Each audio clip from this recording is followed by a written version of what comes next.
Tanong-tanong na ako sa mga bantay. Pero pasikreto lang. Totoong may Antonio Rodriguez na nakalaban si Senyor noon.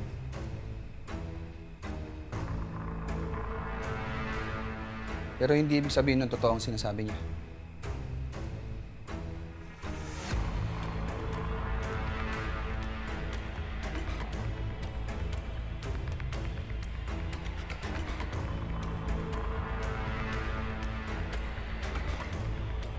Calvin, hindi ngayon ang oras para magpa-apekto ka sa mga gustong bumilog sa ulo mo.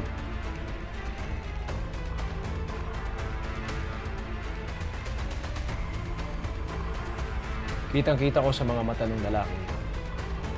Sigurado siya sa mga sinasabi niya. Na ano? Na anak ka niya? Na hindi ka totoong anak ni Senyor? Manahimik ka! Huwag mong sasabihin kahit kanino yung mga sinabi ko sa'yo una. Habang inaalam ko pa kung ano ang totoo.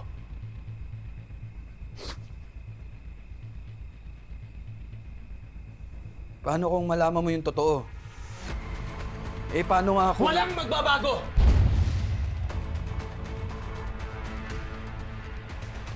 Walang makakahadlang sa akin. Walang kahit sino pwedeng humadlang sa pagiging pinuno ko ng Golden Scorpio. Kahit si Satanas pa yan!